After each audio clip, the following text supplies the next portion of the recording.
तर पुणे शहर शिवसेनेमध्ये नाराजी नाट्य रंगले। नीलम गोऱ्हे यांच्या घरासमोर शिवसैनिकांनी आंदोलन केलंय। निष्ठावंतांवर अन्याय होतोय असा आरोप त्यांनी केलाय। तर कार्यकर्त्यांनी स्वबळावर निवडणूक लढवण्याची मागणी केली आहे। भाजपकडनं केवळ 10 ते 15 जागा देण्याची तयारी आहे, त्यामुळे शिवसैनिक नाराज आहेत। पुण्यात शिंदेंच्या शिवसेनेमध्ये नाराजी नाट्य पाहायला मिळतंय। नीलम गोऱ्हे यांच्या घरासमोरच त्यांनी आंदोलन केलं।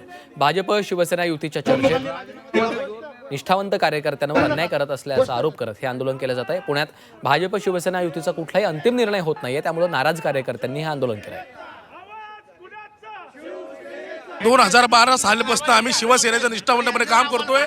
माननीय उद्धवजी ठाकरे साहेबांसोबतही आम्ही काम केलेलं आहे। त्यानंतर बाळासाहेबांच्या विचारावर चालणारी शिवसेना आमच्या एकनाथ शिंदे साहेबांनी जी उभी केली त्यामध्ये आम्ही सामील झालो। तर उठावातही आम्ही सामील झालो। पहिल्या फळीमध्ये आलेले सगळे लोक आहेत, कोणी सेकंड फळीमध्ये आलेले नाही आहेत। सर्व निष्ठावंत लोक शिंदे साहेबांच्या विश्वासावर इथं आलेली आहेत। लोकसभेला पण आम्ही या भारतीय जनता पार्टीच्या सतरंजा उचलल्या, विधानसभेलाही यांच्या सतरंजा उचलल्या। आता फक्त नगरपालिकेला यांच्या सतरंजा उचलायचं आम्ही बाकी आहे आणि हीच अपेक्षा भारतीय जनता पार्टीची आहे की परत नगरपालिकेला यांच्या सतरंजा आम्ही उचलाव्या। आम्हाला एकतर स्वबळावर लढलं पाहिजे नाही तर 50 जागा दिल्या पाहिजे।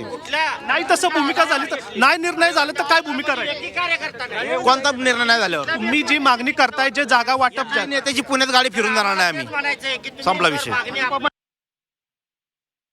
योग्य त्या वेळेला निर्णय होईल हे जी वस्तुस्थिती आहे ती त्यांना सांगितली समजावून।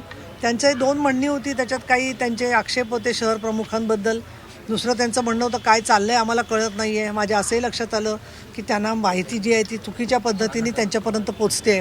तर त्यांच्याबद्दल चांगल्या पद्धतीने समाधान झालं आणि जात असताना त्यांना उलट मी सांगितलेलं आहे की आपल्याला पक्षाचा वरून जसा आदेश येईल की स्वतंत्रपणे लढण्याचा आदेश आला तर आपण तशा प्रकारे प्रत्येक वॉर्डात तयारी करण्यामध्ये तुम्ही सहभागी असणार आहात। त्याच्यामुळे हे काही एक व्यक्ती कोणी ठरवणार नाही आहे, अंतिम निर्णय माननीय शिंदेसाहेब ठरवणार आहेत आणि शहराच्या शिफारसीनुसार ठरवणार आहेत असं त्यांना सांगितल्यानंतर मला असं वाटतं की त्यांनी ते ऐकलं आहे। त्यांच्या मनावर काय परिणाम झाला आहे, पण ते अतिशय प्रेमाने आणखीन चांगल्या प्रकारच्या वातावरणात गेलेले आहेत।